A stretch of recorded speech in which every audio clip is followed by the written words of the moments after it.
If you are thinking of coming to study here in Sweden, then this video is a must watch for you. Hi everyone, welcome back to the channel where I share my knowledge about moving to Sweden, studying in Sweden, and basically my life here in Sweden. Guys, in today's video, I'll be sharing with you some common mistakes students who are planning to apply to Sweden make and how to avoid them. So without wasting much time, let's head straight into today's video.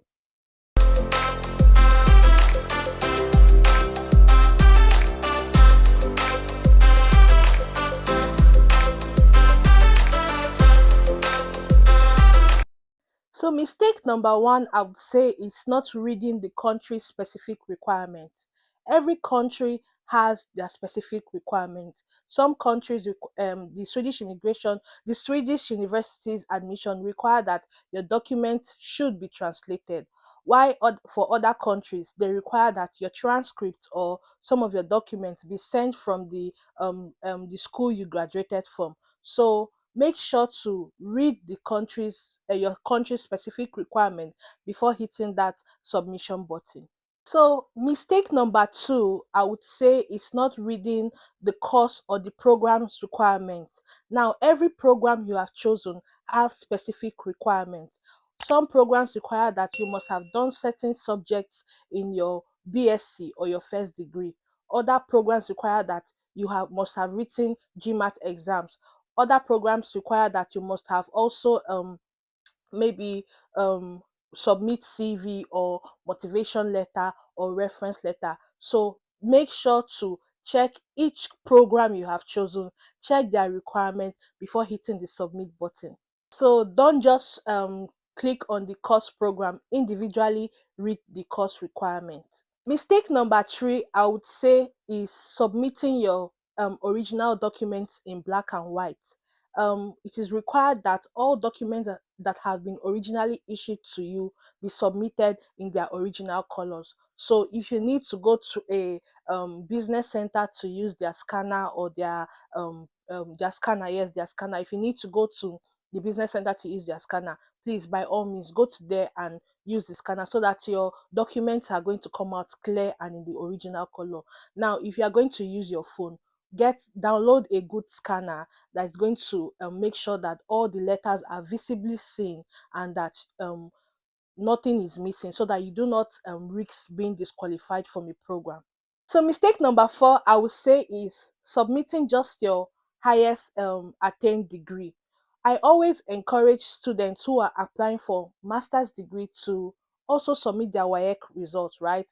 In as much as your BSc has already covered that you have gotten the English requirement or English eligibility, I still advise that you submit your WAEC result. Okay, so it is important to not just submit your degree certificate, submit your WAEC result or any other highest degree that you must have attained.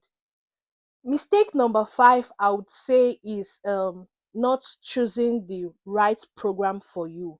Now, many students choose programs based on trends or what their friends might be going for. So I will advise you to choose the right program for you. Remember that Sweden judges you based on what you must have done in your first degree, that is your BSc. So you must do well to choose a course or a program that aligns with what you must have done in your BSc. This will help you to increase your chances of getting admitted.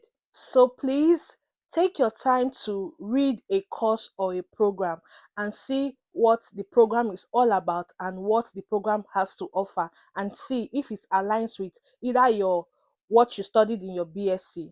So guys, mistake number six is students who submit poorly written motivation letter. Guys, your motivation letter is an opportunity for you to shine and showcase yourself. It's an opportunity for you to tell your the person who will be handling your application that you are a great fit for this course. So you want to avoid basic phrases and customize your motivation letter to suit every course that you must have applied to. So if you apply to 4 courses and you are required to write motivation letter, please do well to tweak it a little bit so that so that it's going to be able to align with what you want to study, right? So be sure to talk about your experiences, your achievement, how the course you have applied for aligns with your future endeavors. This way, you give yourself a broader opportunity to get accepted into the program. Mistake number 7 is underestimating the cost of living expenses. We all know that all of you already have an idea of how much it costs to study a certain program and how much you'll be needing for a 2-year program. But most times, people underestimate the living expenses, and this can cause like financial stress when coming to Sweden. So it's best to have a broader understanding of how much living expenses might cost, housing, feeding, transportation, so that you'll be able to have a realistic budget before coming down here to study in Sweden.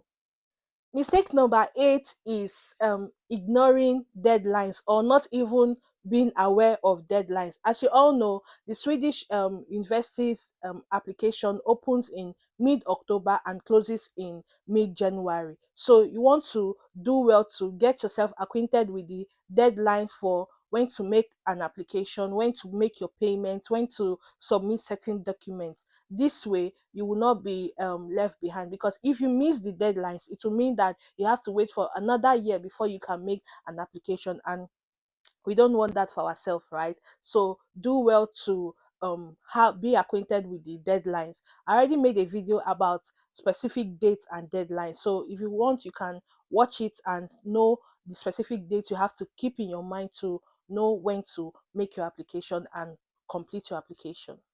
And finally, mistake number 9 is applying late. Don't be like me who started my application late and I was just fortunate. So avoid late application, so that when you're applying late, you get tense, you start doing things in a hurry and doing things in a rush, and at the end of the day, you will not be able to meet up. So now that you have this information, take your time, study your application, no rush.